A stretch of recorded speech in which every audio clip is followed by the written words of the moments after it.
All right.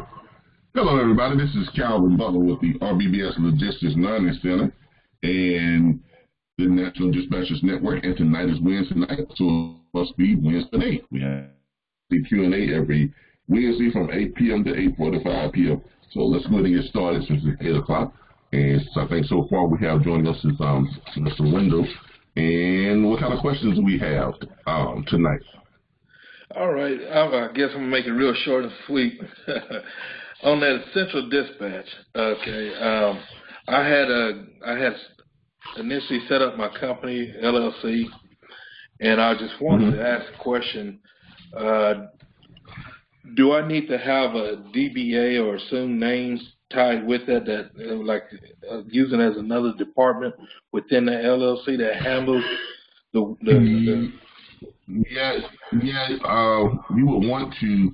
Now, have you already joined Central Dispatch, or are you planning on joining Central Dispatch? I hadn't joined yet because I wanted to make sure, should I join under the LLC name that's going to be the dispatch firm, or should I have an assumed name that's within the dispatch firm that's simply used for Central Dispatch? Hold on. Let me go to dispatch real quick. But you're going to need an LLC, regardless, need one when you're doing business. But on Central Dispatch, have you already established your LLC? Oh, yes. What's the name of your company? Rudolph Transports, LLC. Okay. All right. That's fine. So you can use that one, okay? Because it's an ambiguous name. Now, you have to create a profile for Central Dispatch. However, because Central Dispatch don't really like dispatchers. Okay. They don't. So, like you can see here, they have here dealers and shippers, broker carriers. You're not a carrier, so you're not going to sign up there. You're not a broker, so you can't sign up there. So you're going to have to sign up over here where it says dealers and shippers. Okay. You understand what I'm saying? Right. Now, I wouldn't say that I'm a dispatch firm. I would say my company, you're going to create a service within your company that you provide to individuals who are either moving, relocating, or need vehicles moved from one location to another. You provide, your service provides, your service provides the connection between you provide a means for those individuals to have their vehicles shipped from one place to the next. Okay? And you have to create a business or create something, not a business. You have to create a service within your company that illustrates that or that showcases that. Is that making sense to you? Right. Because that's how you want to get onto Central Dispatch. Because what's going to happen is Central Dispatch is when you first contact them, will know all your information. Then you're going to have to send them a thing of why you should be on Central Dispatch, and they're going to interview you. Okay, and you have to be able to explain to them what your company does. You can't just go in and say, well, we're a dispatch firm and we dispatch freight. Right. And then they're going to say, well, do you have a barn? Do you have all that type of stuff? You don't want to get into that. What you want to get into, what you basically want to say is, look, my company is that we have an automotive, we have a homeowners relocation service, or we have a student relocation services, or we have or my business provides professional services for individuals who have vehicles that they need moved from, relocated from their former place to their new place. Whether it be students who are leaving school and heading off to a job, if they don't want to take the vehicle, don't want to drive the vehicle, they just want to go to their new job and they have the vehicle relocated to them. We handle that. We facilitate vehicle relocations. Okay. Whether it's for military personnel, whether it's for new homeowners, whether it's for people who are moving, whether it's for all types of things, and that's what we do. Okay. So you say through my transport company, we have connection with carriers where we can facilitate those moves. And I need to, we have clients who contact us and they want these vehicles moved, and our service provides that. That's one of the services that we provide. So we need access to carriers who can transport vehicles. Okay. And that's when you're going to fall in under dealers and shippers. Okay? Okay. Will they ever ask you for your web, if you have a web presence? Would they ask you for it? Yeah. If you bring it up. Well, the reason why I'm saying is because you mean like a website? Right. Oh, they ask you if you got a website. Now, what does your website reflect? That's where I'm getting at. Now, my website is set up for being a dispatch firm. Should I have put in there in that website that we do the relocation? What's your website address? What's your website address? Send me your website address. It's still getting formulated just yet. I hadn't actually finalized it, but it's RudolphTransport.com. Okay. I'm getting Buddy Justin. In your website. In your website, I would have a page on there that specifically addresses, that particular service. Okay. Okay. You can come up with a name for the service.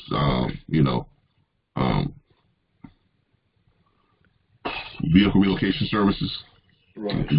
Vehicle transport services. Home on, professional relocation services or things of that nature. Just find a way to come up with a name that reflects what that service is and want to be on that particular page on the website about that service. Okay. Okay? Right. And that way, if they ask you about it, you can direct them to that particular page. Okay. That sounds good.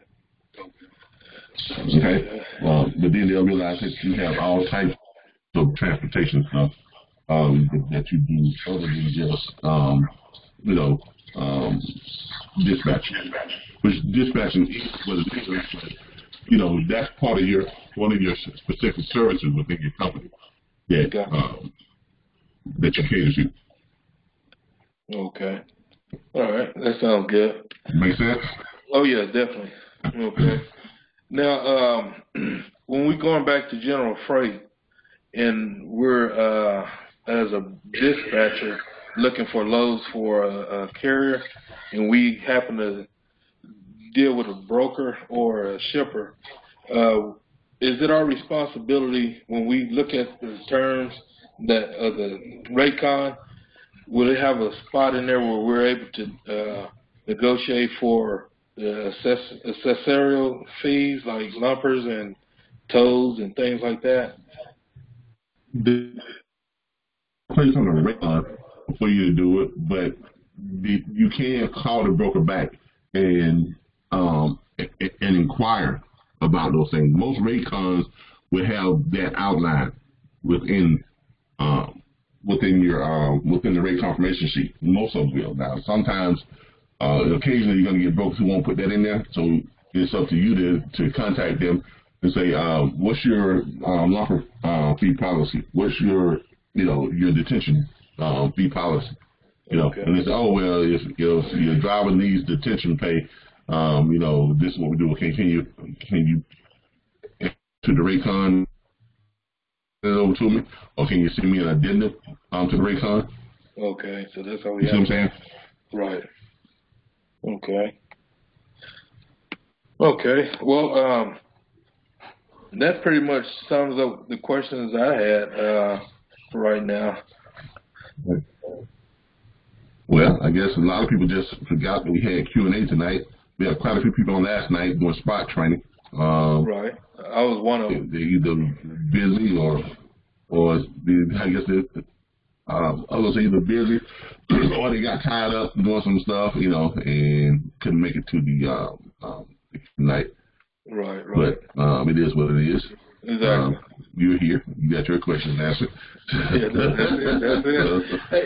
Hey, tell me, have y'all, as far as that the thing that's going with the grant writing, how far has that gotten? Yeah. Well, we've had some people who have done some stuff, and that's what you see here. We've had some people that have done some stuff on trying to get us approved with the different agencies, with the different agencies. Someone selling something where we was out with a third party company, but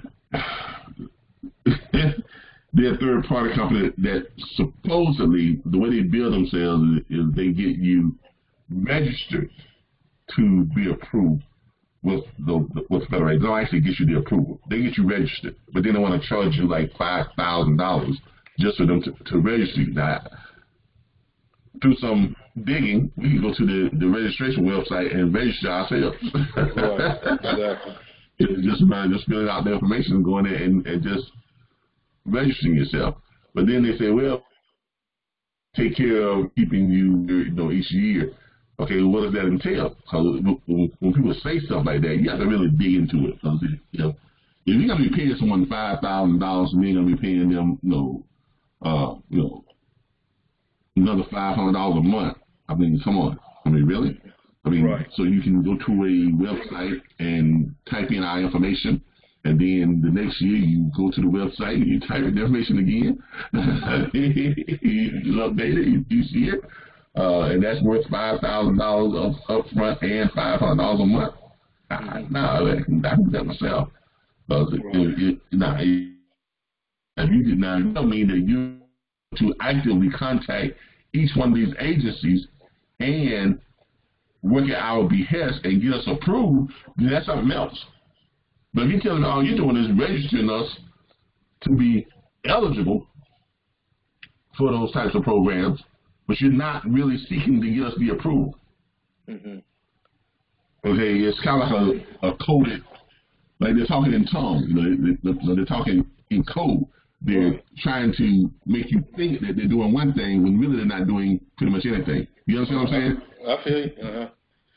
Yeah, so I was like, okay, so, yeah, talking about what you're telling me is this. You don't actually do anything as far as getting us approved.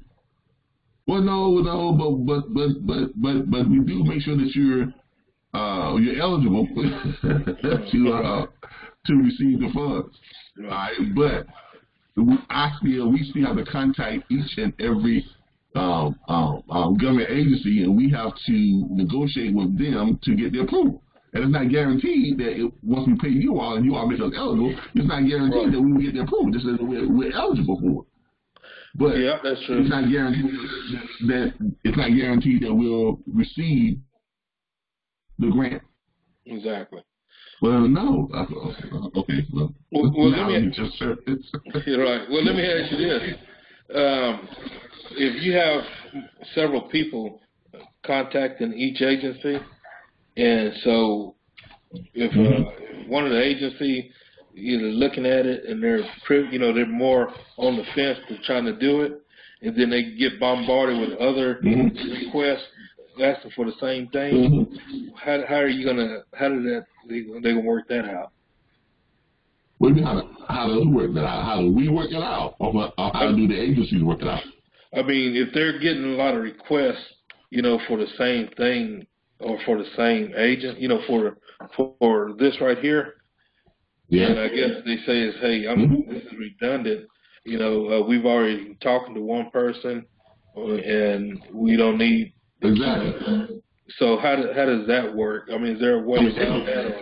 Look, they can say, look. You ever heard? Here's how I address that. A person, you know what? The one thing that's common with all successful and wealthy entrepreneurs.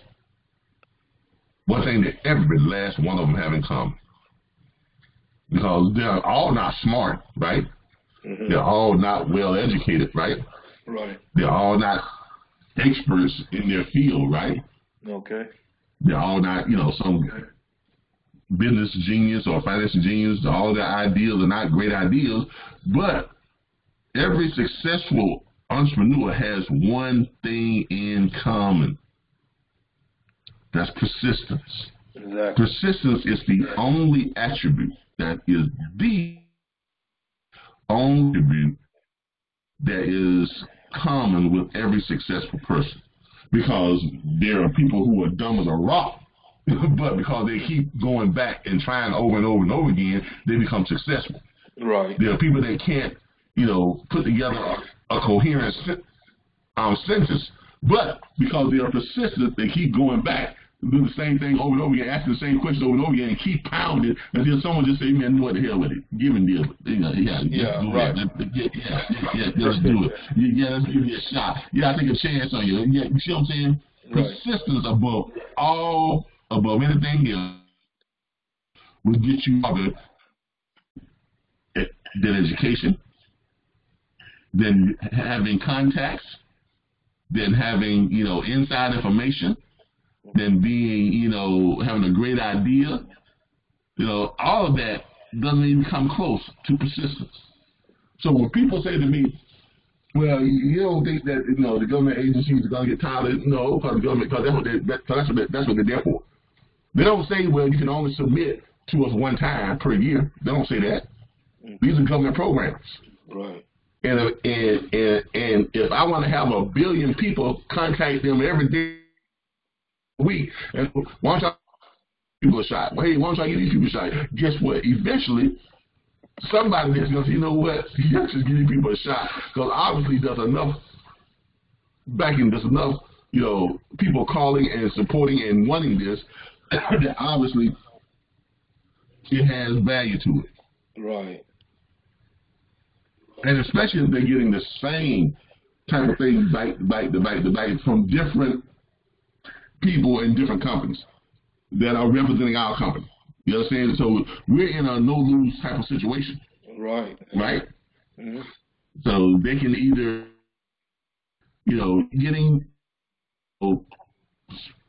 having meetings with people, all bringing up the same common thread, RBBS Logistics Learning Center, and the guaranteed career placement events. They can keep reviewing this, they can keep seeing this, they can have 50 different people within their departments all reviewing the same stuff. Hey, didn't such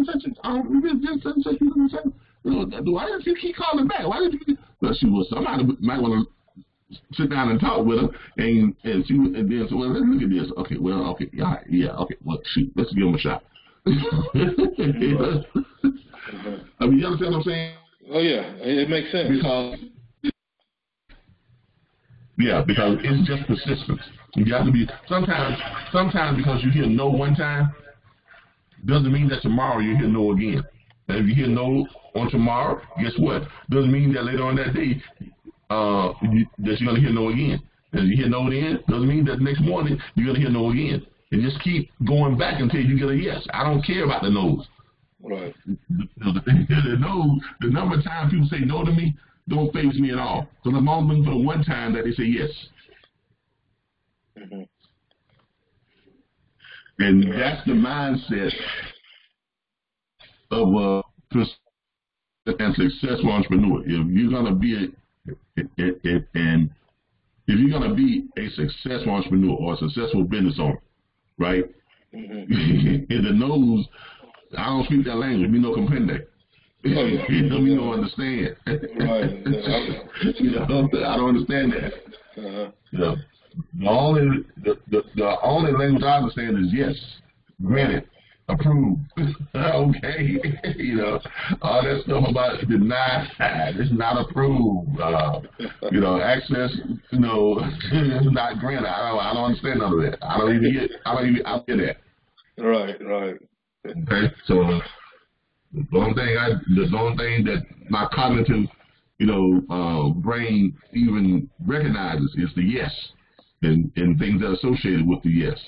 Mm-hmm. Okay, so I don't worry about the no's. So that really does not concern me. Okay.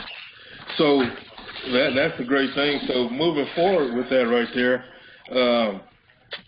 if running the numbers, if you're looking for the amount of seats to be filled, it's the minimum 45 up to 100, and the first year, how many states did you want to have in place for the first year? First of all, we want to concentrate on Florida first. Okay. Concentrate on Florida. Okay. After we do the third event in Florida, then we'll start looking at expanding to 10 states per year. Okay. Okay.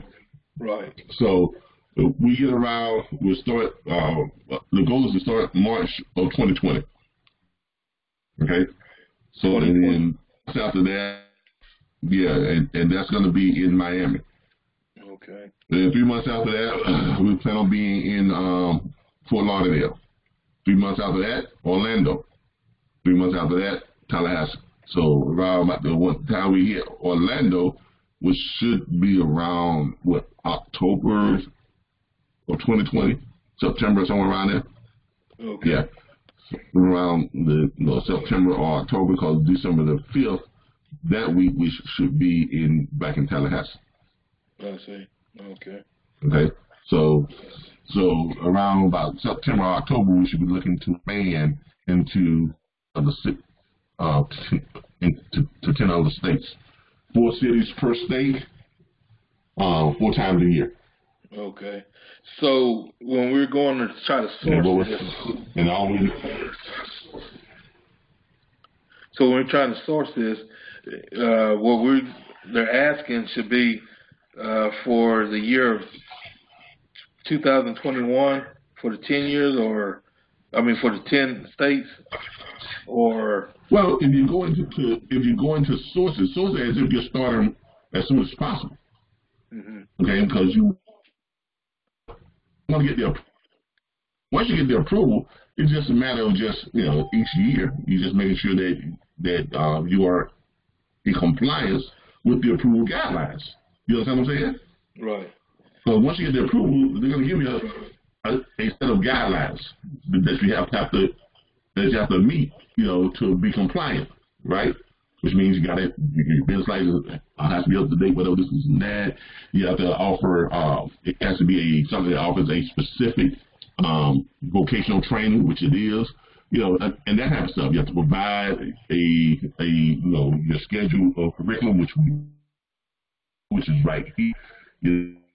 The course scheduling is all right here, and how it's laid out and what's being presented. You see what I'm saying? All that stuff is right here. It's already available to you.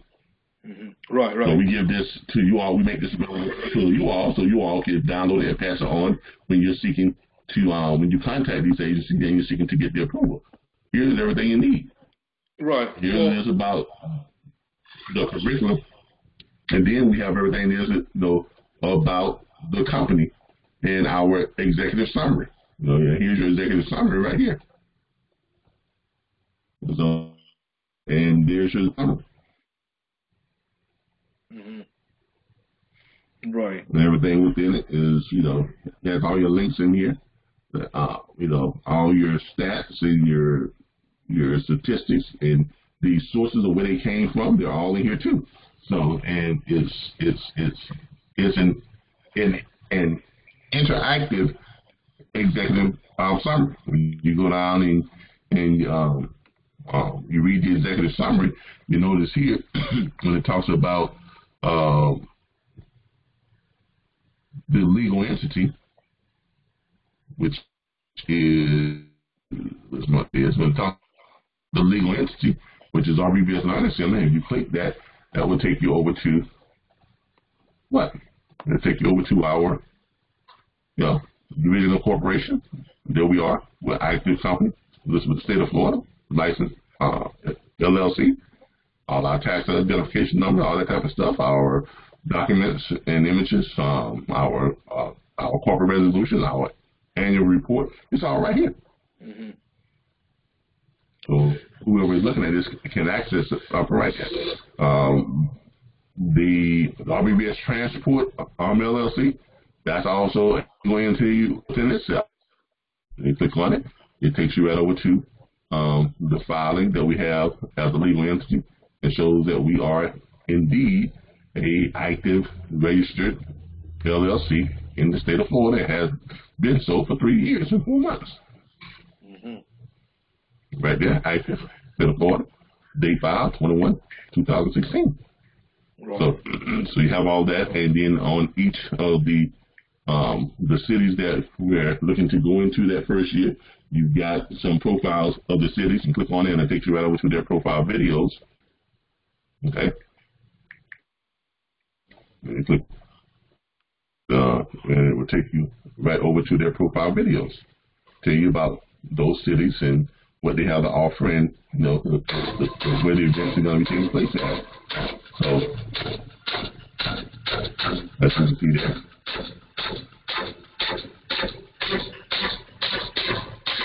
So everything is put together in a way that everything is put together where everything is transparent. There's complete transparency.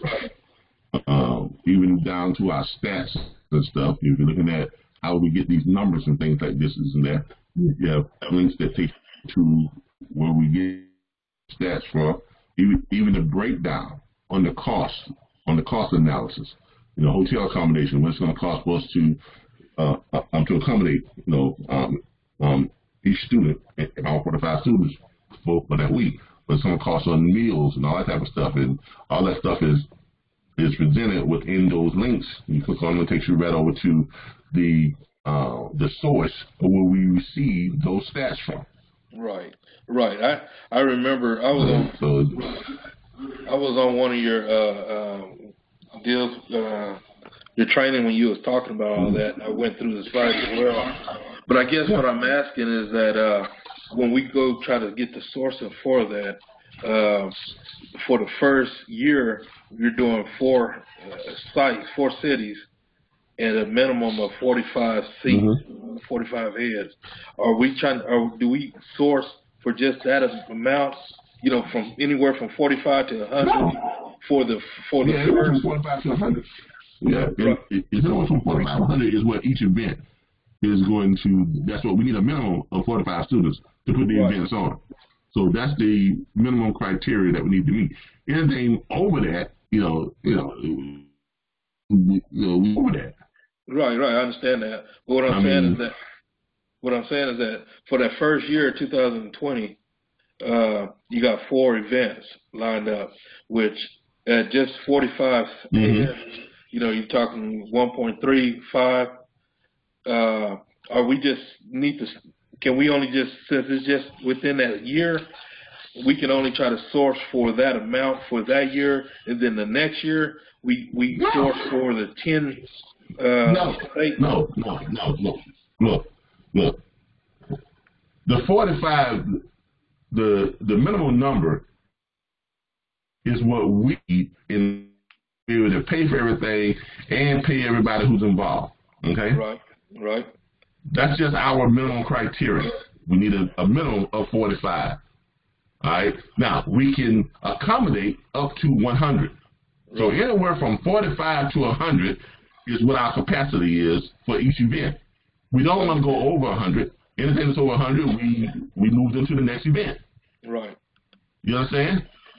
And the reason why that is because when you start trying to deal with more than 100 individuals, then you got to get bigger venue, which costs more money. Then you get the size of your classes by almost 3 times. Because you go from a hotel type of setting that has the meeting rooms area, the next thing up is a town hall, which is gonna cost you more money. Then if you try to get like a couple of 100 people or 300 people, next thing you know, you got to go to something like almost like a civic center or something. You understand what I'm saying? Well, I think I don't know if I'm asking the question correctly, but what I'm saying is that let's just say that we source for 100 heads. That's the maximum. and you got 4 events, right? Okay, and at $7,500, correct? So that's 400 heads times 7,500. Are we just sourcing for that amount only for that year, and then next year we go back to the same agency and ask for? All right. All right, the agency, all right. I think what you're saying is, do the agencies have a certain amount of money that they can fund the events? Is that what you're saying? That, initially, yes, huh? That's part of the question. Okay, no, this is the federal government we're talking about. Well, no, I understand. That's not the point I was asking. The point I was asking, if we were to go, okay, in a matter of 2 years, 3 years, we're looking to be up on scale doing all 48 states, correct? And whatever, if once you get to that level of 48 states, and if you're at 100 capacity, whatever that 100 is times 7,500 per head times 4 events per state, whatever that number come out to, I know they're not going to source that amount right up front. So I'm sure they'll probably do it in phases. No. Look. They source the amounts. See, you keep using the word source, okay? Drop that word. Let's get down to the plain old hillbilly talk, okay? Let's say what you mean. Say what you mean. Is the government going to cut a check for the whole year, or is the government going to pay you for each event? That's what you're saying, right? Yeah. Okay, so let's just say that. Okay. Let's just say that. Okay. All right. The government does all the time. You ever been in trucking? Yes. You ever been in trucking school? With CDL school? You be breaking up real bad. There's a time lag. Have you ever been to CDL school? Have you ever been to CDL school? I took a refreshing course at the school. Okay. CDL schools cost roughly around $5,000 to $7,000 up to a 10. Right, I understand. Right? 80% of the participants who attend a CDL school not pay their tuition. Okay. You understand that? 20% is paid by the company that they are going to work for, or they're on some type of program on either that way or whatever the case may be. But the other 80% doesn't come out of their pockets. I mean, if you don't have $5,000 just to throw around to go to CDL school, it comes from government agencies like the VA, Voc Rehab. Voc Rehab states that. See, I know about this program because I went through the program. Right, I know. Okay, so the VA, their criteria is this: they will fund any students who qualify, who meet that criteria, as many veterans who qualify and meet the criteria, and showing that they are what? That they have an aptitude for this type of work, or is that or their personality profile test that they complete places this type of career in the top 10 categories that they are vying for. Right. You understand? So in other words, you go in and take a 100-question quiz, and it basically just tells you what type of career you are most for. Right. True. It's going to have them ranking from the number 1 most suited down to the number 10. It's going to give you 20. They're saying that the ones that are in the top 10 are the ones that they will fund 100%. Gotcha. Okay? All right. So it doesn't matter how many people qualify for it, the VA will fund it. If it's 2,000 people that qualify for it, guess what? The VA is going to cut a check for $7,500 for all 2,000. Right. If it's 100, you're going to cut a check for that $7,500 for all 100. If it's 45, whatever the case may be. Okay? Now, the VA also is that those number of participants into your event or into your school, your event, or whatever the case may be, 100% of those participants cannot come from the VA. Gotcha.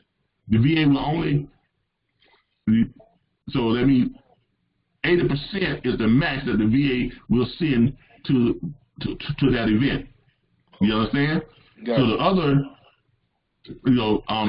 so the other 20% has to come from other types of programs. That's why we are also seeking to get for what? The low income housing, because plus just one, and also have a similar one. They are vocational rehab grant for individuals who are on food stamps, who are either in housing, who are either receive Medicaid, individuals who are on who are on Section 8, anything like that. So if you live in the projects, you qualify. If you get food stamps, you qualify. If you're on Section 8, you qualify. If you're considered under the poverty level, you qualify. If you're on Medicaid, you qualify. You understand? Right. And they will fund up to 80%. They'll send up to 80% into the program. Right? Same thing with the federal and state corrections. The Back to Work program for nonviolent offenders. Mm-hmm. Same exact criteria. So between those four agencies, between those, the VA, the low-income housing, and the SNAP program, and the federal assistance program for the corrections agencies, we've got it covered on 100% coverage. Each one of us will receive 80% of the total coverage. Mm-hmm. Now, we're saying that all we need is 45 per event, because if you get 45, we've got enough money that covers that. And what happens is when you go in and as a veteran or anybody, you go in and you say, hey, I want to attend such and such school through the VA both rehab programs. The VA says, okay, we're going to take this test. Now, in order for you to be on that list, you got to have your approval to receive what? That grant funding, right? Right. We do. You understand? So once we're on that list, every person that walks into a VA center, into the vote program, and says, I want to, go to this, take your VA vocational rehab program, and they qualify for it, the VA is going to let them know what they qualify for. Now, some of them are going to go in seeking to join, to come over to our program, because they're going to see our advertisements, and they're going to see our branding and promo, and they're going to be, specifically going in and say, hey, I want to go to this school. I want to go to this event. A good portion of people are going to go in not even knowing who the hell we are. Right.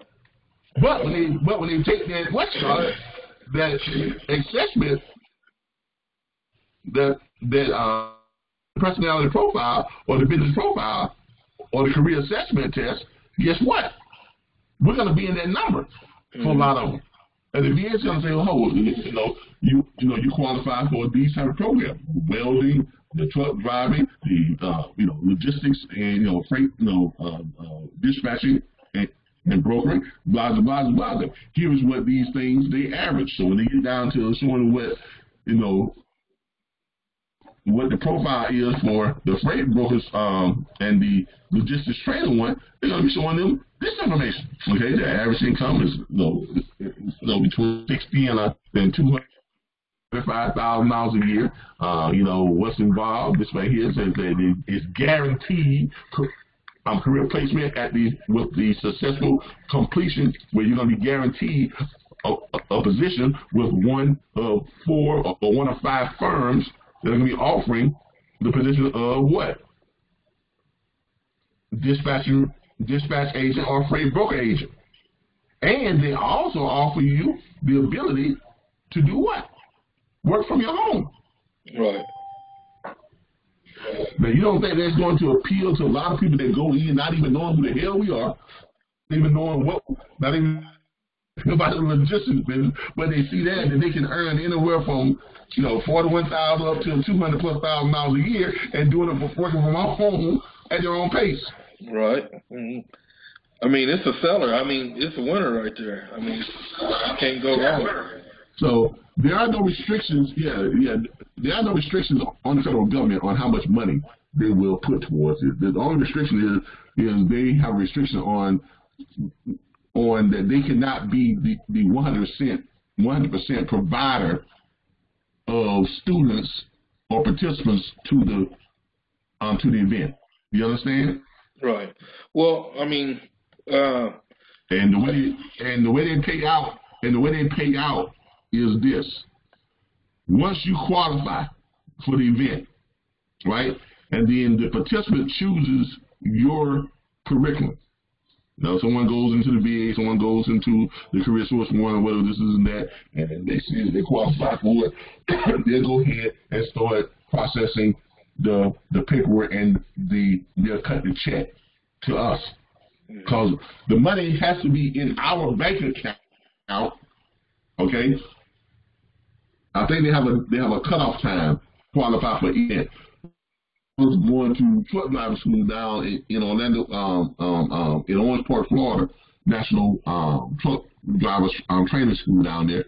I had to have all my paperwork in, and the funds had to be in-house there with them 3 weeks before I was set to attend. You understand? Right.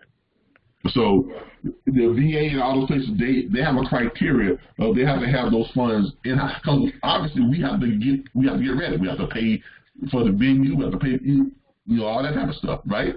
Mm-hmm. Right. So all those funds have to be in house no later than 3 weeks before the event dates. Mm-hmm. Now, some are going to come in a lot earlier, whatever the case may be, and what we do is we take the funding from the ones that comes in a lot earlier and money that we already have in our existing bank accounts. We go ahead and pay for the venue, or we put a deposit on the venues. Mm-hmm. Okay, and we let them know that no later than 2 weeks before the event, we will go ahead and transfer all the funds over to completely have the event covered. Well, do we have to get them to earmark or a certain number? Since the 2020, we know that you're not going to be able to handle more than 400 heads, right? 400 students for the year 2020. Is that safe to say? We'll handle as many as 100 per event. Okay. So if we can handle it up to 100 per event. Okay. We're not gonna go. Right. So you're saying that those agencies can't provide for no more than 80% of that 400? Yeah. Each event that they send people to, each agency won't 100% fulfill the capacity of the event. In other words, if your event can hold 100 students, if you get 100 students in, no more than 80 of them can come from the VA.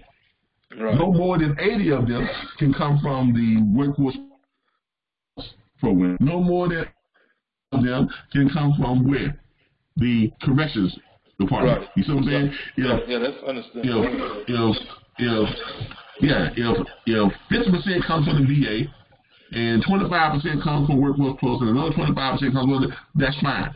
If 50% comes from Workforce Plus, then 25% and 50% comes from the VA, and then another 20% comes from that's fine too. We'll just have to roll some of them over to the next event because we have more than 100. You understand what I'm saying? If it's just 45 students, right, that means only 80% of the 45 max can come from the VA or from which program it is. You understand what I'm saying? Mm-hmm. So it doesn't really matter how many it is. Only 80% can come from each participating government from each provider. You understand what I'm saying? Yeah. So we can't ask for them to cut no more than 80% of what the 400. We're assuming 400 is the max, and we go to whatever agency. We can't ask them for 400. If you got quit saying 400. Break them down by each event. Okay. Well, if each event can only don't worry about. Yeah. If each event holds 100, all right. If you're only if you have 45 students, all right. If you have 50 students, if you have 60 students, if you have 70, whatever the number of students you have, right, and we don't want to exceed 100. That's our cap. Right, I understand. If we had a cap of 10,000, guess what? The federal government would spend what? 8,000, or pay for 8,000. If they had 8,000 people that qualified through the VA, you understand? So it doesn't matter what our number is or what the cap is. The federal government will only send 80% capacity.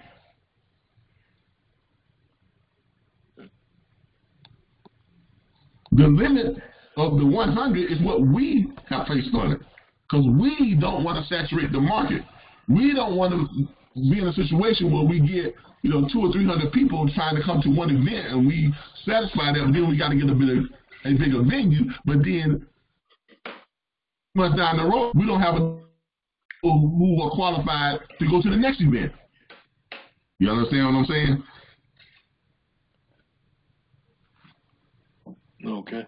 So if you keep them moderate size, 45 to 100, you keep the market from being unsaturated, which means you have all types of branding materials from each event. And the more events you have, the better branding you get. It's all part of a market strategy. You can't go in and say, just because I can fill a stadium of 1,000 students, I'd rather have 4 events that only have the max capacity for 100 students each than to have one big event that has 5,000 students. Yeah. Why? Because you got to wait an entire year. You have to wait an entire year to try and fill that again. There's no guarantee that you're going to fit it, but you spent all this money. It costs more. Keep it small. Keep it moderate. I think right? I think you're taking a different direction where I was going with it. But I'm understanding what you're saying. So I guess when we're asking for the funding for it, we just keep it to the minimum of what you're capable. Your capacity is. Yeah, look, keep it. Yeah. Look, just follow the breakdown. Okay, don't add lib. Don't try to add lib. Don't try to add stuff to it and say, well, if we did, no. Just follow the breakdown. Just follow the breakdown. And that's where I'm getting at. I'm asking to find out, is there anything in your breakout showing that for this first year, all we need is this amount of money. The second year, are we needing this amount of money? You don't need to do that. You don't. All right, this is not a grant program. I think that's where you're getting confused at. These programs are not grants. They're not grant programs. Okay. That's not what they are. Okay? These are programs that veterans, there are benefit programs. That's what they are. They're benefits programs. Okay. Because for the VA, you have to be at least a 10%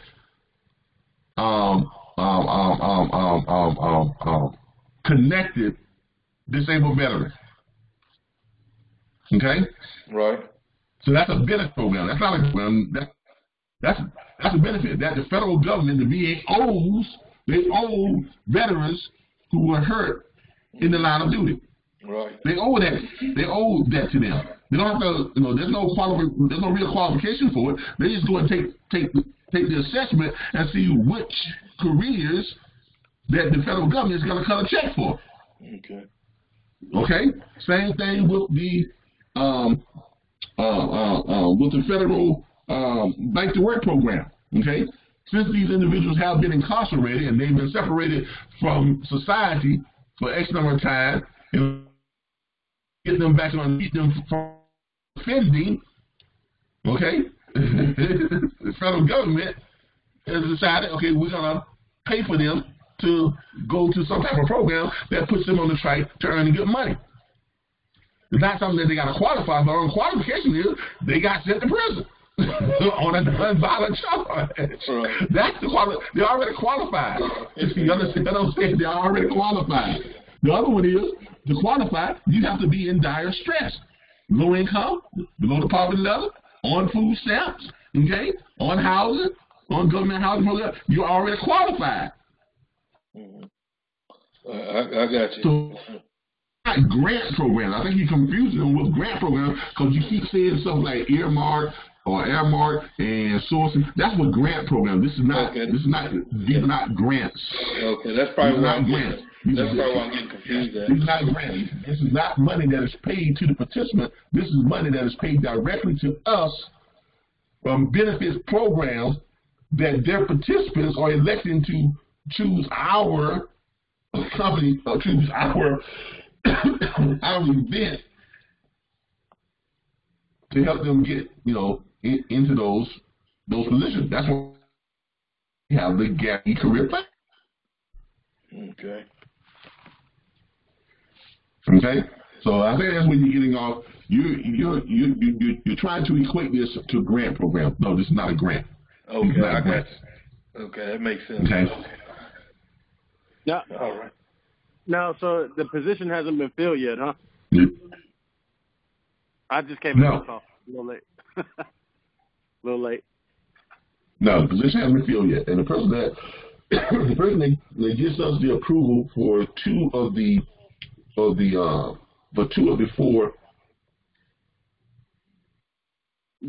government that we're trying with, the person that comes in with two of them, that person will have that position. Now, I was working on that for a while, and then I started making these calls. Now I've been trying to get some drivers, but with that, I remember that there was a certain we had to file for a certain thing for government assistance for the VA and all that. Remember when I had sent that lady to you, and we had talked about that third party. Yeah, we just talked about that. That was. There's 101 companies just like that. They all charge different amounts, but they're not guaranteeing anything. But what was that thing that you said that we had to be signed up for? We had to register for not her company. Yeah, it's just it's a government. You have to register with the government, with that government agency to be eligible. It's just an eligibility registration. That's all it is. And let me make sure that you understand that any type of company can register. Right. Okay. If you own a trucking company, you can register on that site. It's just a registration form. It's a matter of going to the site and filling out. When I had called her, I thought that's the step that I was taking, but it was actually a third-party company. Exactly. It's just a third-party company that says that we will register you. That's all that said. We will go to the website and we will type in your information and we'll register you for $5,000 and $500 a month. I was like, what the hell? So you won't go on our behalf to each government agency and approve for what? The funding. Oh, no, we don't do that. Well, what is it you do then? What if I pay you $5,000 so that we can get you eligible? Okay, I can get myself eligible. Oh, but each year we'll make sure that you're in compliance. Okay, what's the compliance? What is it that you have to do to be compliant? Well, you have to re-register. And re-register means what? Just doing what? Going back in and updating our information, right? Yeah. No, I'm not paying you $5,000 for that. See, you got a lot of companies that are getting rich off people being lazy. they're misrepresenting themselves. You know, they do this, they do that. They call that double talk or coded talk. You know, that's why I was trying to get you to stop using the word source and all this other stuff. Just say what you mean. You got a lot of companies that talk that way, and it's misleading, and it's misleading. You know, and people tend to use that language when they're trying to hide what they really want to say. And so well, you're talking to a different person. You gotta say. Yeah, you're talking to a different person. I think that's another person you're talking to. I'm the one who was asking that, but I guess I got my confusion when you mentioned about grant writers, and I took it as you're needing grants. And actually, I didn't say grant writers. You did. Oh, my bad. I never used the word grant writers. Oh, okay. Yeah, I've never used the word grant writers because this has nothing to do with grants. These are not grants. These are government. These are benefit programs that is owed to members of certain groups within the government. Okay. The members, certain people qualify for the benefits. That's what they are. They're benefit programs. They're not grant programs. Okay. Okay. Yeah. Like food stamps, food stamps. Tallahassee Housing Authority or low income housing, those are not grants. Those are all benefit programs. Okay. So when you have these benefit programs that are giving these options to what? Their benefit holders, to the people who qualify for the benefits. You see what I'm saying? This is just part of their package. So it doesn't have to be earmarked. There's no money that's earmarked for it. Why? Because the money is already there. Okay? Now, to say that they don't have a certain amount of money that they can do each year, I don't know. Because they probably do. But they're not gonna let us know that. They'll just let us know that, hey, we've used all the money we have to use for this quarter. Next quarter, we can put more people in. You understand what I'm saying? That's the reason why that's the reason why we're going to get approved with all four. Or they may say we met our capacity for funding, this type of program. We funded, 80% of, your program already from whatever this and that, so we can't fund this and that. So each event, each quarter, that's why we're set up in 4 events. We're set up in quarters. Okay? That's why we don't have just one event for the year and try to have an extra. We set up in quarters because their funding is allocated for each quarter. You understand? Mm-hmm. So each quarter they can do 80%. Each quarter they can do 80%. That's why we set them up in quarters. Mm-hmm. Okay. Mm-hmm. All right. Of course, we have.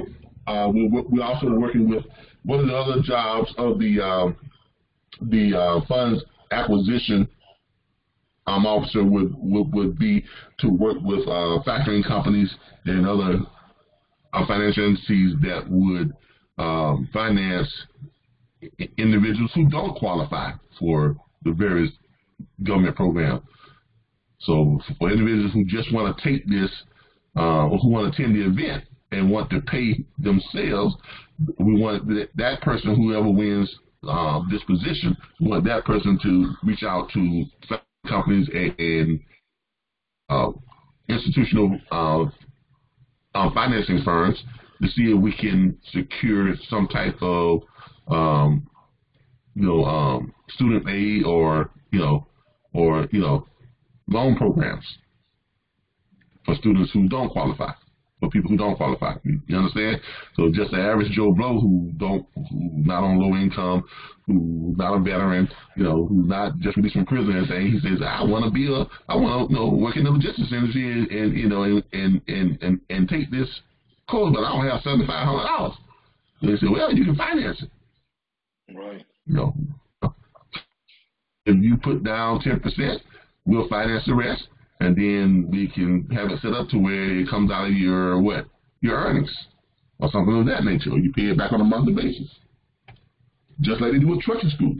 and welding school, and CNA, and licensed and practice nurses, and all that. And I said all these programs, all these different careers, they all have this type of benefits package.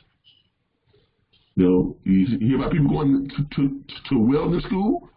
This is how they get it done. You got to take welding courses. They get it done through the program. Truck driving school. That's how I went to truck driving school, through the program. A friend of mine went through the Workforce Plus program. Okay, people who crane operators, same thing. CNA, same thing. Form carpenters, same thing. Welders, same thing. Yeah. These things have been, the federal government have been paying for these schools and these courses and these events for decades. No, this is nothing. Been around for a very long time. A lot of people are just not aware of it. Okay. Mr. Butler. Yeah. This is off subject. But since it's Q&A, I'll figure I ask. All right, so I'm having real good turnaround on making those calls, right? Getting those drivers. Like okay. Today, I did your little. I've been doing your little since the last time we talked. Your 10 calls a day lazy man game, right? Mm-hmm. 10 calls a day every day. And today I closed with 3 calls. I'm like 3. I was 3 out of 10 today, right? And my problem is not drivers. I get the drivers all the time. The problem is closing the load. Either I can't find the loads of where they're at, and a lot of them are looking for loads for themselves, and they're using the kind of load that I'm using. No. Well, the question is this: what type of carriers are you closing? All right. So today I closed 1 flatbed, I closed 1 reefer, and I closed 1 hot shot. Okay. Hot shot is a problem. They always kind of give me a little run for my money finding them loads. Actually, but all of them so far have proved like giving me a problem on getting them loads. I've had okay. 2 flatbeds. All right. Let's address your flatbed and your reefer. Okay, so you should not have a problem finding loads for flatbeds. I don't think. Now I'm gonna go ahead and say this before we actually dig into it, but I'm willing to bet good money that your problem with the flatbed is not finding the load. The problem with your flatbed is getting it to accept good paying ass loads because he feels some type of way about either not wanting to do TARP, not wanting to do this, not wanting to, some stupid that's keeping him from making money, but it's just a preference. I had one going from, it was from Allentown, PA, down to Missouri, right? Now I'm looking for these loads. I pull up 2 loads. They have 2 trucks. I pull up 2 loads going from the same spot, and they didn't have the tarps, right? So that was the first load. That was the first load. That was paying $2,700, right? From Allentown, PA. Well, then I found them a second load going from Allentown to Fredericksburg, Virginia, and then going to Missouri because that's where they wanted to go. They wanted to go to Missouri, right? So they would have to go. They would either have a deadhead to Fredericksburg, but they didn't deadhead 190 miles. I got them a load that was paying like upwards of like $4 a mile. They was gonna give them $800 to go to Fredericksburg from 170 miles, right? And then a connecting load to Missouri it was like I think $1,700, $1,800. So they would have made $2,800 off of those 2 loads together, and they didn't want to do 2 loads. Look, your problem is not finding loads. That's not your problem. Your problem is lazy ass truck drivers. Now, you know me, I call it like it is. That's just a lazy ass truck driver. He ain't trying to make no money. I mean, he just being a spoiled ass brat. That's what he's being. He's trying to be a spoiled child, and he's trying to work at his convenience. Man, look, see me, this is how I deal with drivers. I deal with owner operators like that. I basically say, look, man, do you want to make fucking money, or do you want to sit around and just suck on you? Let me stop, because I can't put that on West Coast. Do you want to make money? Do you want to make money, or do you want to stick some type of orifice down your mouth and just suck on it like a straw? Okay? Because right now, that's what you look like. Right. I mean, okay? I can't always get them to exactly. At some point in time, you got to start dealing with these people on their level. Okay. And you got to start making them really, really about making money. Because they'll sit around and they'll talk and they'll complain and they'll cry and they'll dial 1-800-WAN about not making no money and they can't make no money. But then they want to turn around and say, well, I don't want to go take a run that's going to pay me to get to a money load, and that run is paying me, $400 profit, clear money, and it's getting me to a money load that's paying me another $1,800 profit, clear money, because I'm just, I don't want to do that much work. What the hell are you doing in trucking? What the hell are you doing driving a flatbed? Exactly, that has been my problem. Now the reefer guy, I haven't tried him, but he's in Miami, and I haven't seen any. I've seen one load that's going to New York, but he didn't want to go to New York. But that's understandable. I know a lot of drivers who don't want to go to New York. But well, if he's in Miami, run him in Florida. Run him Florida to Florida until he makes enough money. Out of Florida. Okay, then he's got to take a short load. Look, you cannot go to Florida and expect to get out of Florida making a whole bunch of money. You got to go to Florida, right? I've expressed that to him too. Yeah, look, like, hey, bro, look. like you in a dead zone right now. Let me get you to Georgia. Yeah, you make money going to Florida. You don't make it coming out. Now, you make money going to Florida. If you're looking to get right back out of Florida, you have to take a load that is not necessarily going to make you a lot of money, but it keeps you from losing the money you already made, but it gets you quickly back to an area where you can actually make more money. Now, if you're willing to just sit on your butt and not make no money and then wait for a load that you're still not going to make no great money on to get out of Florida, you just wasted time and money. Exactly. And so he's looking for your problem is loads. Your problem is not loads. Your problem is you need to find a way to slap your carriers upside the head and wake them the hell up. Okay. Because and that's what I mean by this industry has raised a bunch of babies. So far, this industry has literally raised a bunch of spoiled brats and just babies. They come from being company drivers, and the company's just spoon feeding them. Here's your meal.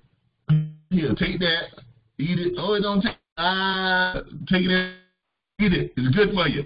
You see what I'm saying? They're used to being spoon fed, and then when they come over to the side of where they got to earn their own money, they still used to be spoon-fed. They don't know it. First of all, they don't know the first thing about running a business. Second of all, they don't know the first thing about how to manage a truck. They don't know anything about logistics, about how to manage a truck. That's why they need you. You have to reiterate to them why you need me, because you don't know this stuff. And I promise you, if you just listen to me for a good 2 to 3 weeks, I have you trying to make more money than you made in your entire adult life. But at the same time, you can't be a lazy ass mother blah blah blah. Yeah, well, you gotta be willing to do some work. On some of them, like total trucks that I got, I probably got around 6 trucks total, right? 6 of them. 3 of them hot shots. Yeah, I mean, look, with 6 trucks, if you get I haven't Do you seen raise that dogs? on these big trucks, though, man. That's the problem. That's the problem. I call them every day. But listen though. And none of them. Listen though. Do you raise dogs? Do you have a dog? Yeah, I got 4 of them. 4 dogs. All right. Perfect example.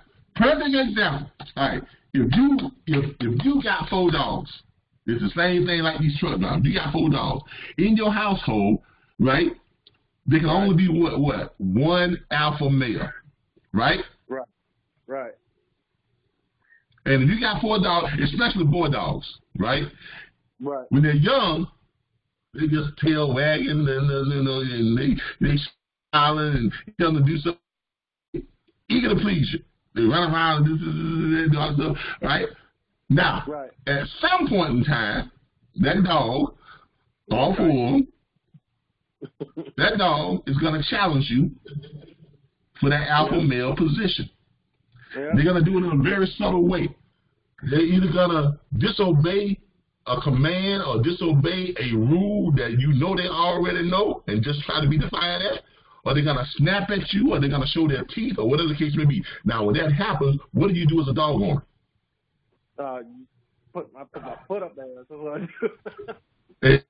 Exactly. You grab that bitch, you got to pick him up by his neck and slam him up against the wall, and you hold him there until he realizes that the very breath that he takes is controlled by you. Right. And when he realizes that, you'll never have a problem out of that dog again ever challenging your authority. Right. Everything you say from that point on is gold. Is like God spoke it, and He does it. Now, how do I get that same point across to a driver? You got to establish it.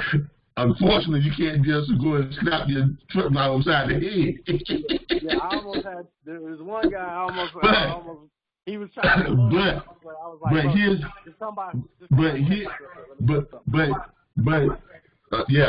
is what you got to do. You got to use the power of numbers, okay? Because look, a lot of people do not understand numbers. They don't understand numbers. You got to schedule some time with them. You can call it just whatever you want to call it. You can call it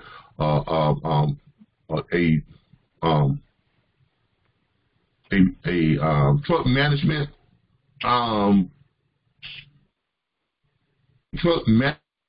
session, a business management session, or something that you have with your drivers to show them how you, as a professional, make them money. Okay? And you got to start showing them the numbers. You got to show them their way versus your way. Their way, okay? If they find a load going down to Florida that's paying them $3,000, right? Let's say it's Monday, all right? Right. They got a load that took them to Florida and it's paying them $3,000, and it was paying them like $4 per mile or whatever the case may be. All right. So now they're in Miami. Now this is their way. This is their way. They're down in Miami, Florida. They just paid $3,000. Okay. Now they're looking to get out of Miami, Florida, but they don't want to take a load that pays them anything less than what? $2.50 a mile. Let's say that the truck payment is $900. Because most of them got these high ass truck payments. Let's say the truck payment is, well, let's say $700 per week. Let's make it moderate. The truck payment is $700 per week times 4.33 equals $1,000 per month. Divide that by 30 days equals $101 per day. Okay? Okay. Right? Right. So that's what they got to do every day to make their truck payment. Right? So $101 a day times, and they're only going to drive 5 days a week. Right? Right. So $505 that week is going to go towards the truck payment. See how that works? Yeah. All right. got $505 going towards the truck payment. Just remember that number, and the $3,000. Okay, fuel. What's fuel? Fuel is $2.72, $2.75, something like that now. Yeah, a gallon. Yep. Depending on where you at. Truck only gets 5.6 miles to the gallon, right? Right. Right. So yes, fuel is going to cost them, and the average load is going to run them. Let's say you get out of Florida, you got to run what, 600 miles. Yeah, depending on what part of Florida, yes, sir. Yeah, I mean, well, if you're down to Miami, you know what I'm saying? You got to run 500, 600 miles. Get out of Florida, at least 300 to 400 miles. Well, let's say 400 miles. Mhm. So fuel is going to run you $1,088. Right. Right. So now $272. Right. Exactly. You got that, right? So now you got that plus what? That 100. Exactly. That plus that $1 for what? The truck payment. Yep. That's more than half the money already gone. Exactly. Now, so in other words, you got to find you a load.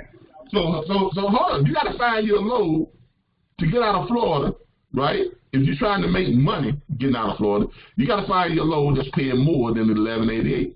If you're trying to make $500 per load, right? You got to find your load that's paying what?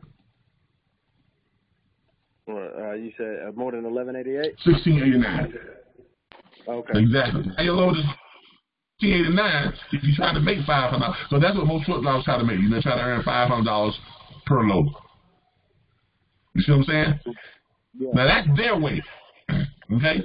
Now, how long on average would they have to sit waiting on a load that looks like that, leaving out of Florida? A couple of days, a day or so, maybe a day, 2 days. Exactly.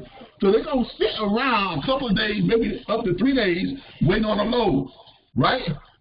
Right. But every day they're sitting and waiting on a load, right? They're losing money off of that what? That $3,000.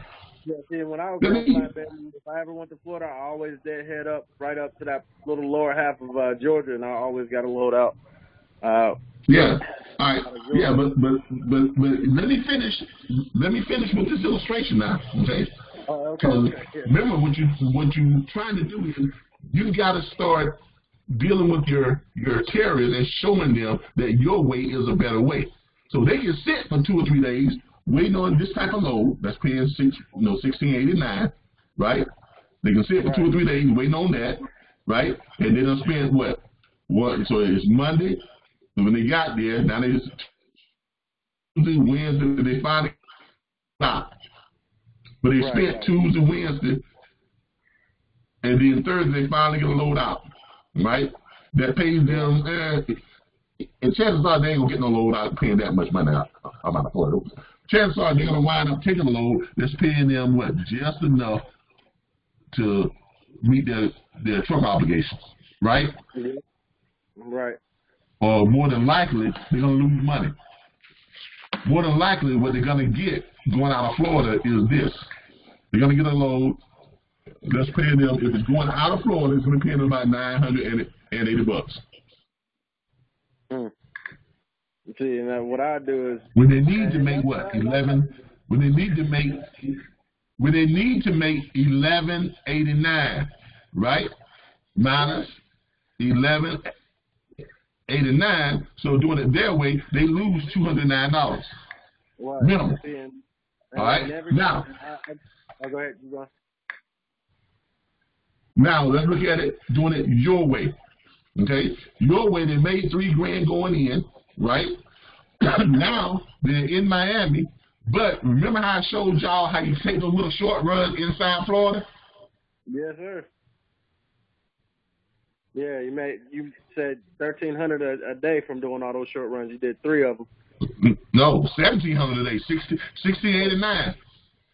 Oh, okay. $1,700 a day. So what you're gonna do is you're gonna take those little short loads. Now this is doing it your way. You have two ways of doing it. The first way is, since you're in Florida already, right, and you can't find a good paying load and get you out of Florida, right? You're gonna be there a couple of days any goddamn way, right? Right. Right? So why not run you some good little short runs, 3 short runs a day that's paying you almost, what, $15? Hey. Okay. Now, you keep saying that that's not possible. I said, why not run you 3 short runs a day that pays you almost $1,500 a day? Oh, yeah, that's right? Right. Now, people say, well, that ain't really possible. The hell you say? We looked this up just the other day. Matter of fact, let's go to Trucker's Path. I'm just picking any old load board. I'm not even picking the good load boards. I'm just picking any old load board. Come on. I don't want to go there. Oh, did I lose my connection? No, I'm here. Okay. I didn't want to go there. Hold on. No, I didn't want to go there. I want to go to Trucker's Path. I don't know how I got there.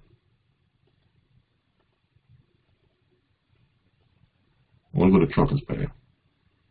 Okay, that's where I'm at right now. Let's look at flat. I was looking at reefer. Let's look at flatbed real quick. So the truck path, let's go to loads for carriers. Search online. And you may have to search a couple of load boards. Let's say tomorrow is the 12th. And you're going from Miami, Florida, 200-mile radius, and you're looking at flatbeds. But I need some loads, baby. All right, all right. Nothing is going out of Miami, but, huh? Oh, okay. I'm about to say, could you look up reefer? Because this dude's a reefer. See if there's one on there right now. I'll book it. Yeah, but we look at, but all right. Well, let's start with this. Right. Nope. All right. Here it is. You got a flatbed load that's leaving out of Hastings, Florida, which is 284 miles from Miami. Okay. Yeah, you got a deadhead to get there. Right. Right. You got. That's what you got to do. Oh, well, hold on. Hold on. I got my settings set for $3.65. That's why. That's why. My settings set good pay. Well, let's just say $2.50. All right, there we go. There we go. Let's set this to red. All right. Now let's redo this. Let's do this again. I've got to have what's color set. All right. Now we got, we picked up one more load that's paying $267. So, all right. But this one is 284 miles on the west side. This one is 171 miles. All right. Right. And that was paying, and you're traveling 159 miles, right? And you're making $425. So you got a deadhead 171 miles, right, to get to the load, right? Correct. Or what you could do, you gotta learn how to do this stuff. What you could do, you can take a load from you can take a load that's going up to the Lake Wales, closer to Lake Wales, that pays less than what? A certain amount of money, right? Right. So what you do is, let's say, let's take out the money thing. Let's just go down to the bare minimum of what he needs to make his truck payment. It's like $1.75. Click save. All right. Then you come back and click find.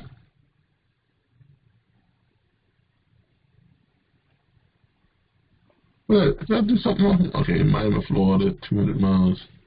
It is. Oops, your search is not exactly matching. It loads. Please browse. Hold on here. Anywhere. Well, what we say? He wanted to go. What was that? He doesn't care. That was going to He just wants to get out of Florida. Yeah, but I'm just looking at Lake Wales here, whatever it would be. All right, let's just say Miami, Florida, Orange, Miami, Florida. Search on the 12th. Anywhere flat bed. Brokers in the FTL. Any size. Follows. I know they're gonna have no exact match, but here we go. All right. So you got a couple of loads here. Here's one that's going from, all right, you got to go to Tampa and pick up a load, and you're going to take it. Now, that's taking them to Buford, Georgia. It's 400 miles, but it's only paying $600. It's got $1.22. So his best bet is to grab either this one right here or to grab this one right here. Now, I would not advise him deadheading 284 miles from Hastings, Florida to Darby, Florida, right? I would advise him to take this one that's from Lake Wales, which is 1-1. He's only got to go 159 miles to make his drop, right? And he's making $2 and yeah, it's on Trucker's Path. Okay. That's picking up in Miami, running up here to basically up around St. Augustine, right? Now, once he gets to what's called he's got 159 miles to go, all right, to make his drop. So he let's just say he goes up there, picks up the load, and wait till the next morning, take off. So you got some time since you're gonna be there anyway. But he just made it. But he's gonna make $400 and that load is gonna pay him $425. Now he's going to where? St. Augustine, right? Is when he's going to Lake Wales. He's gonna drop off in St. Augustine, right? That's only gonna take him about 4 hours, right? Correct. Right? So, yes, sir. He made $450. Was it $450? No, he made $425. It goes to work. Right? Then he's dropping it off in where? Tampa? Yep. In St. Augustine. I'm sorry, he's dropping it off in St. Augustine. So, now you're going to look for St. Augustine.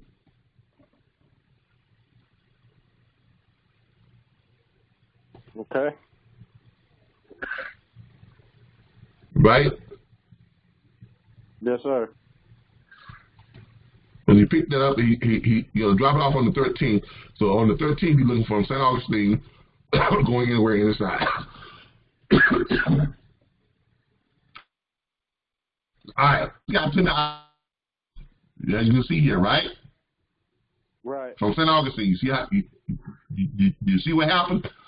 He took that load. Now he still got time on his clock because it only took him 4 hours, right? Correct. Right? That's correct. It only took him 4 hours, so he still got time on his clock, right? If he grabs a load, let's see here. Let's find the one that's close. Let's see if we can find one that's close. Here's one that's paying $2.93 a mile. It picks up in Savannah, which is 1 mile away, and that gets him out of Florida, takes him to Georgia, and runs into South Carolina. If that's what he wants to do, okay. Or he can try to find one that's close. Hold up here. I'm trying to find one that's really, really, really close. I just seen one for van because I was looking on Reefer, right? This thing is only 27 miles. Yeah. Now, hold on. Let me finish this right here. All right, now, here we go. He's in St. Augustine, right? Yes, sir. You pick this load 36 miles from St. Augustine, which is in Jacksonville, right? Correct. It's going to take him about 40 minutes to get to Jacksonville, right? 45 minutes. Pulls in, goes in the sleeper, whatever this is and that. You know, he goes up, heads back down towards Tampa, right? It's a 199-mile run. You've got enough time to run that run, right? Right. That pays him another $450. So in one day, he just made what? $450 plus $425. Wow, yeah, see? That's way better than doing it his way where he loses. Right?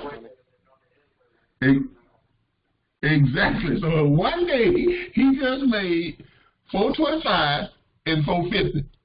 Now, he's still in Florida, but guess what? He still can go do more loads. He can actually, hold up, get this. Hold up. You see this right here? This is 2 back-to-back loads in where? In Jacksonville, right? Right. To Tampa, right? He can actually deadhead back to Jacksonville, right? 199 miles, right? Pick up a load and come back down to Tampa because these are the same load.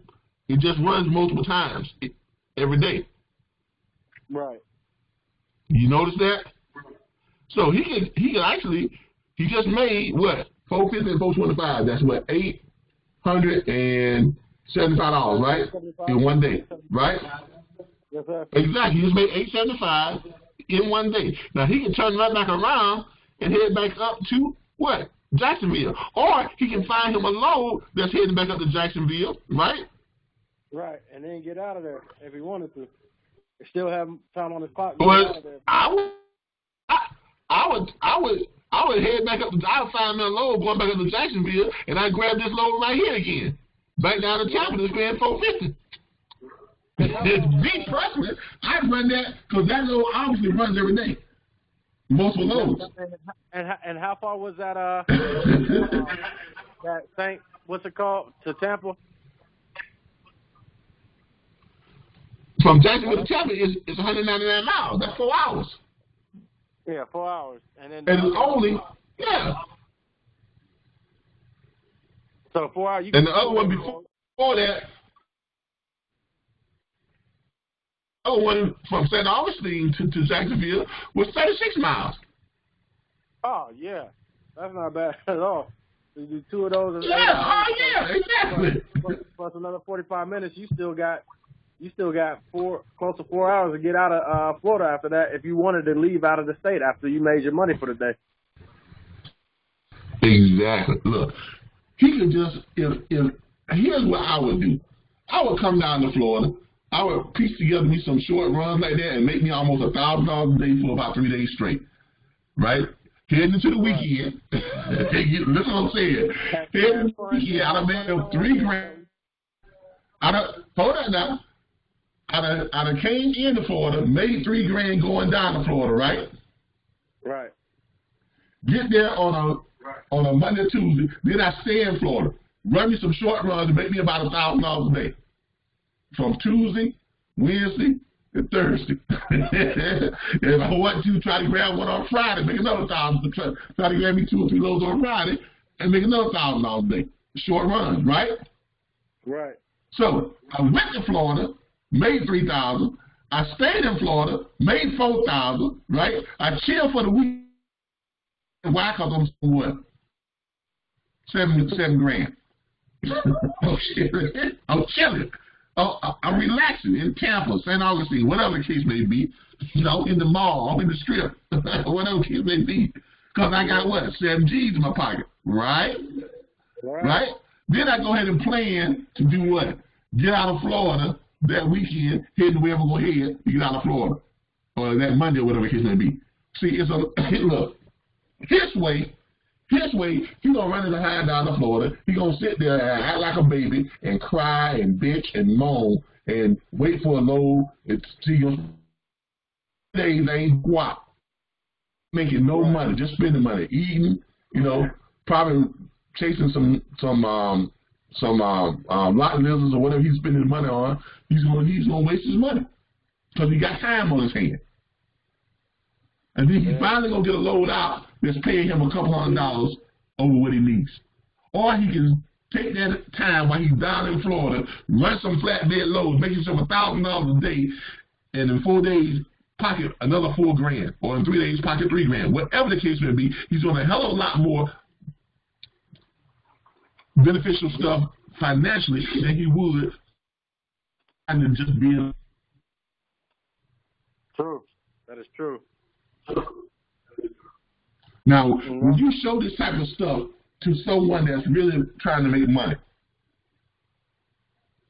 it's hard for people to walk away from $3-4 in 3 or 4 days. When you show them that it's realistic, and you ain't making stuff up, you show him actual loads. You pull up actual loads and you show him how you can piece this stuff together. But you gotta know how, and you got plenty of loads here that will work for him. But you gotta know how to run a truck. And 70% of these guys don't know how to manage a business. They don't know how to run a truck. That's what running a truck is, managing a business. They don't So I just know how to manage. Like that, right? Be like, hey man, you want to make money? Let me tell you how it's done. Basically. Yeah, let me show you how to manage your business, because that's what a dispatcher is. A dispatcher is just another word for your business manager, because your business is what? Is making money with your truck. And since they are used to driving the truck, they're used to knowing how to secure the load. They know all that kind of stuff, but they don't know how to manage your business. That's where you come in. See, I don't like that term. Or appropriate term is logistics business manager or your freight business manager, because that's what a dispatcher really is. He's your freight business manager. He helps you to manage your business, help you to make money. Right. Matter of fact, from here on out, we are changing the terminology for dispatchers. From here on out, we're going to refer to dispatchers as what? Freight business managers. Freight business managers. Okay. That's what I'm going to start saying. And let's see how. My pitch now. Exactly. Put that on your website. Put that on your grid. Put that on everything you do. See, as your freight business manager, because that's what you are. Yes, sir. Or as your logistics business manager, freight business. We're going to start using that term and watch how quickly it catches on. Just like how much money you need to move your truck. You see how that caught on real quick, didn't it? Yes, sir. You got everybody using that term now, but we were the first to even bring that term up. That's how I closed 3 people today. Asked them that, because one dude was cussing me out, cussing me Sunday, and I asked him say for him to move his truck. He said, "Well, why the fuck? Well, wait a minute. What'd you say? How much? $3 a mile." I pulled up one. Exactly. I pulled up for $3 a mile. He was like, "Oh well." Exactly. He started getting real nice after that.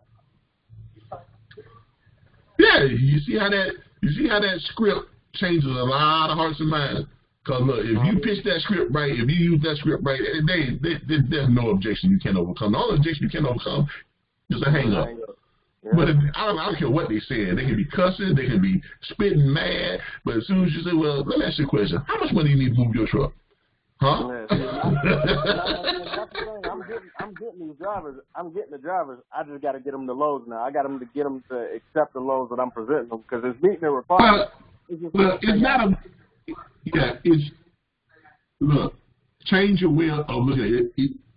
You don't have a problem with finding them loads. You have a problem with getting them to understand how to make money. Right. That's your problem. Your problem is not finding loads. Because we just found loads. Okay, we just found loads. Right. Exactly, but you got to show them. You got to get them to understand how to make money. The problem is not loads. Your problem is showing your character or instruction areas on how to make money, explaining to them how to make money. And at the end of the day, that's what it's all about. They got to start taking out what all the operators got to start doing is a lot of them, they got to start taking out their own little, they got to start, dropping their own little, issues or whatever they have. Well, I don't want to do this, I don't want to do that, I don't want to do that. I mean, come on. I mean, it's like children that don't know what's good for them.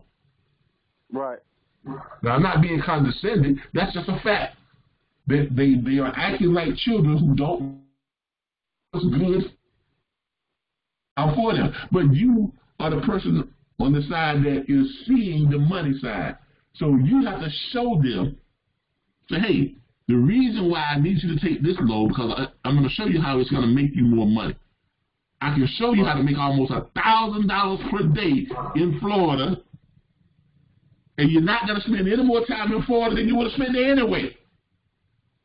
If you got to sit for 2 or 3 days waiting on to go paying loan, why not make money $1,000 a day for them 2 or 3 days? Right? Exactly. And that's what I be trying to tell these guys. Like, don't sit. Let me just get you a short run to the next run that's going to get you to wherever you trying to go. I try to tell them that, but, a lot of them be like, oh, I don't want to do it. I don't want to take the room, man. I just want to sit here. Well, all right, well. Well, you don't want to make money. You don't want to make money. I mean, come on. And, but if you break it down to them and you give them the sit long enough to show them what I just showed you and show them how they can turn their time in Florida into some serious money-making time. Look, guys used to ask me all the time, man, every time I see you, you in Florida, you always in Florida. How you making money and you stay in Florida all the time? Because I'm in Florida.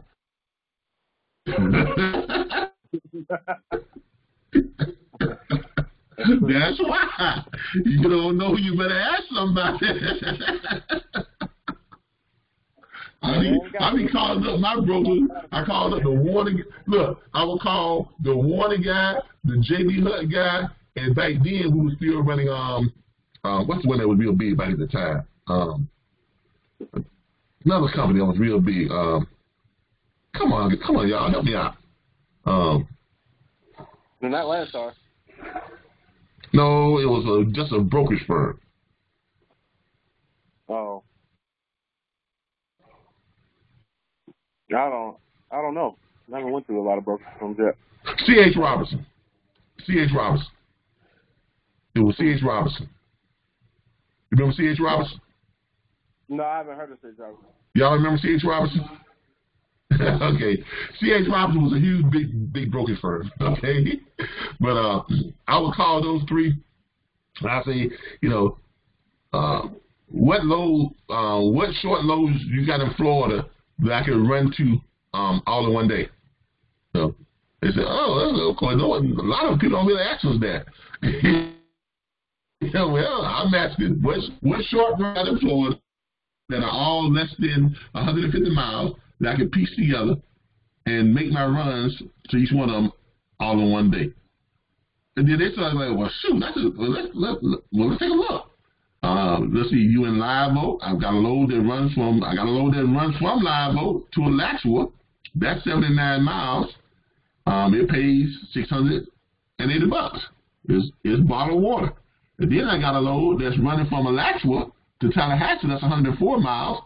That pays $860. That's beer and Coca-Cola products. And then you got a load in Tallahassee that can run to Valdosta, which is 40-some miles or 60 miles or 40-some miles or whatever the case may be, and that one pays $350. And that Valdosta load is only 19 miles from Live Oak. So I can do what? I can run from Tallahassee to Valdosta, then head to Live Oak, run Live Oak to Alachua back to Tallahassee, all in one day, right? Yeah. For one day. $1,679. Something like that. Day. Every day. That's what I mean. You find, look, if you look hard enough, you'll find loads that you can piece together, and you can make yourself, money that people just only be dreaming about doing trucking. I mean, what truck driver wouldn't want to make $1,600, $1,700 a day? 5 days a week. Not bad. Not bad. You understand what I'm saying? But it was all because what? I was willing to stay in Florida. I wasn't concerned about getting out of Florida. I was because I lived in Florida. Of one, I lived in Tallahassee. So shit, I was home every night. Right. So I was good. So, but even if I wasn't home every night, there were times I would come to Florida and I would just stay in South Florida for 3 weeks, just running loads. But I was making better. I was making more than $1,200 to $1,500 each and every day because I was running short loads and I could run them every day and make that kind of money every day, 5 days a week. Now, if I'm running in Florida and I'm making $1,000 a day, 5 days a week, come Friday, I'm sitting on what, $5,000, right? Guess what I'm doing? I'm shooting my truck, not heading. I park my truck and I catch a doggone, or I rent a car and drive back to Tallahassee, right? Right. See, I take my truck to a what's called to a truck stop that allows you to park your truck and lock your truck up and stuff. Shoot me, I don't care if I got to pay them $100, a couple $100 to let my truck sit there out for the weekend, right? It's on a lock and key. It's got security. I'm good. I'm renting me a car. I'm going to Tallahassee, man. Go home again. You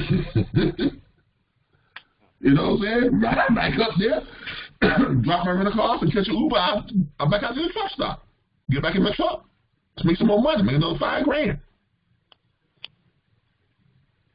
See, people don't think, man. People don't. They don't know how to run a business. They're focused on all of their little nuances and their issues and whatever this and that, but they keep forgetting that truck is a business. And as logistics and freight business managers, it's your job to show you how to benefit financially the most. That's what your job is. You're a business manager. So you got to start, letting them know that. And I think one of the ways that we can change that is by changing our classification and getting people to stop seeing us as just dispatchers. Because when I think about a dispatcher, I'm thinking about, a company driver type of dispatcher, right? And all they're doing is doing what? They just spoon feeding. To me, that's not what we do. We do something totally different, but people drop us into category, and that's not what we do. That's not what you do as an independent dispatcher. As an independent dispatcher, you have to be just as knowledgeable, and your job is just as important as a bonded freight broker, if not more. Because a bonded freight broker, they don't have an obligation to that carry, right? They have no obligation to the carrier. They don't have any type of long-term relationship or personal relationship with the carriers like you do. Their business arrangement is not the same as yours. A broker is twice removed from the carrier. Loyalty, the ship, right? That's who his contract is with. His contract is with that shipper. He is obligated to move X amount of loads so that shipper can make good on their manifest each week, each month, each day. He's not obligated to that carrier. His only obligation to the carrier is get them to take as least money as little money as possible, right? Correct. Now you, as a logistics and freight manager, you have with the carrier. You have an obligation to your carrier to do what? Help the carrier make as much money as possible. So, who has more responsibility when it comes to your relationship with owner operators? You or freight brokers? Well, I you do. Exactly. So we need to start getting people to understand that your freight business manager or your logistics business manager is way more important. That relationship is way more important to owner-operator broker relationship. Because the broker don't have a relationship with you. They really don't. They really don't. The broker's relationship and responsibility is to the shipper. Contractually, that broker is contractually bound to that shipper, not to you as a carrier, not to the carrier. All right? All right. Yes, sir. With that being said, we're going to call it a night, y'all. I know we didn't cover a whole lot of stuff, but what we did cover, it was good.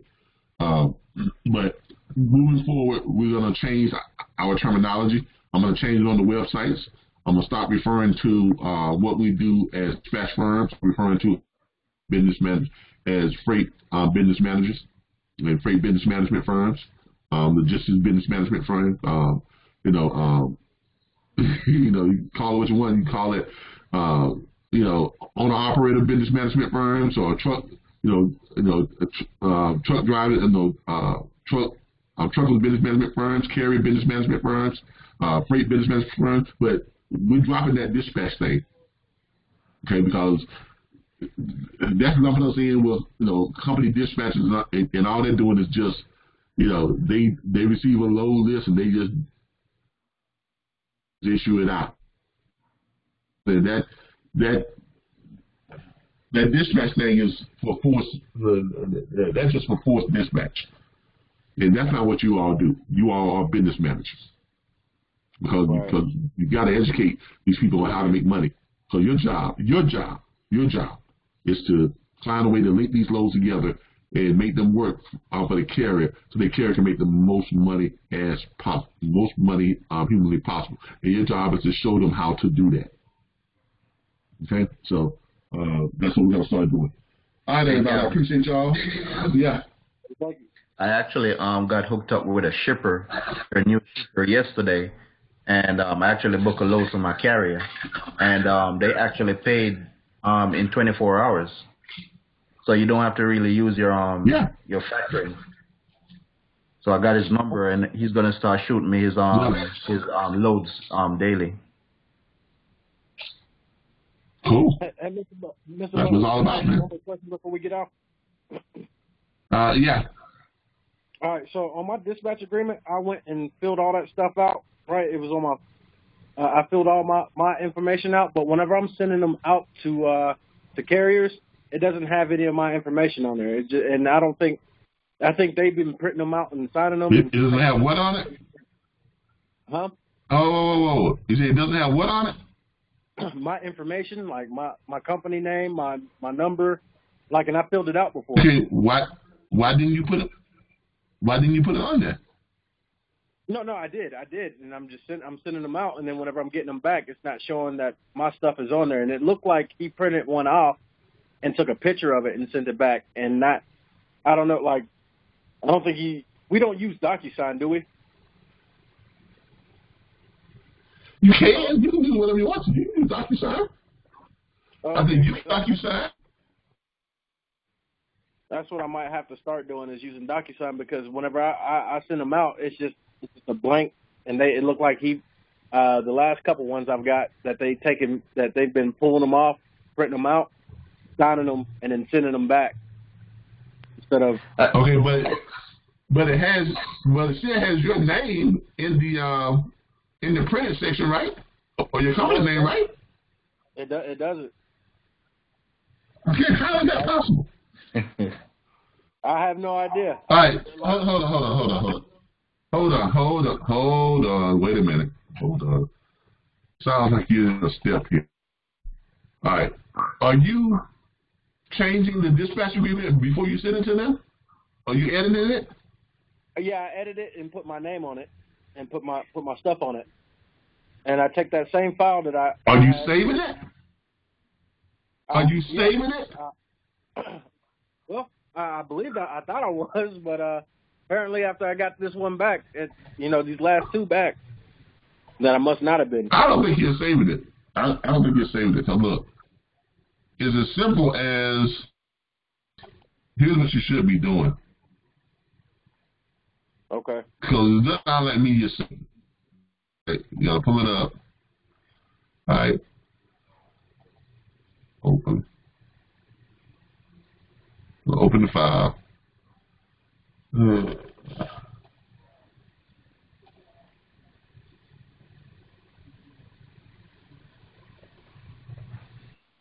I send mine in a PDF and Word. Yeah, I saved mine. Yeah, then I went in there and I all right. You see this right here? Hold on, let's pull it up again. A second.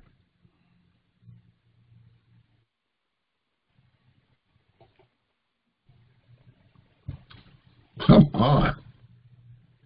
It's not showing me your screen on the conference call.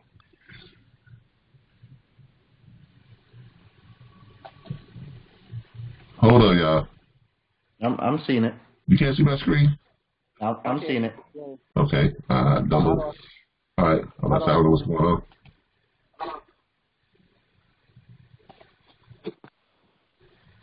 I mean, you should be seeing it. Yeah, dang it. Let me see. If there's a way to I'm seeing it. It's probably your internet. Usually when I first start the call, I always see you, but then it always, if I flip my phone or go off the screen, I never see you again after that. What, are you on the phone? Yeah, I'm on the phone. What, are you on your phone? Yeah, I'm on my phone. Hello? Yeah. Oh, see, that's why I don't like you going on this on the. Yeah, it's more difficult to navigate this on the phone. But with that being said, this is what it looks like here. Okay. All right. You got to click where it says enable the editing. Y'all see it up top right there? You're gonna click that, and it's gonna allow you to edit whatever it is you're looking at. All right. Now, when you're doing the editing process, you can go here and you can, where it says dispatcher, you can type in RBBS.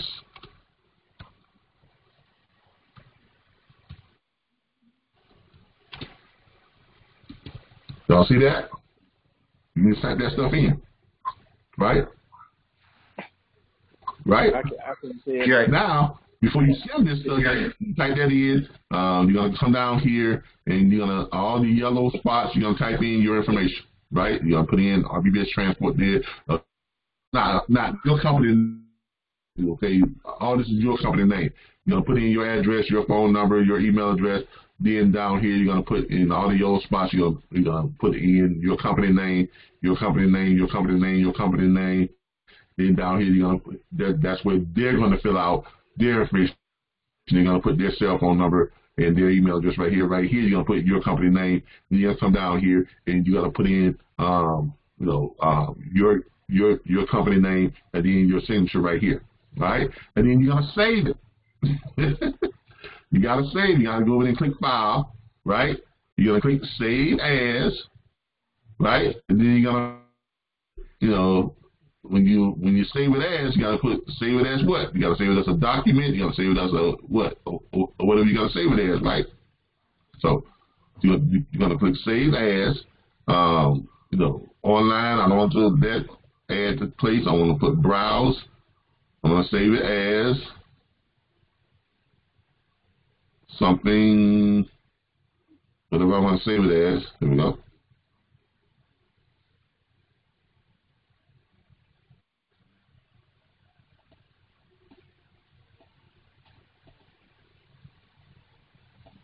Here we go.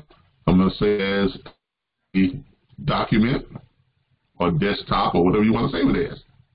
Okay, I'm going to say it's a document, and I'm going to change the name of it. I'm going to put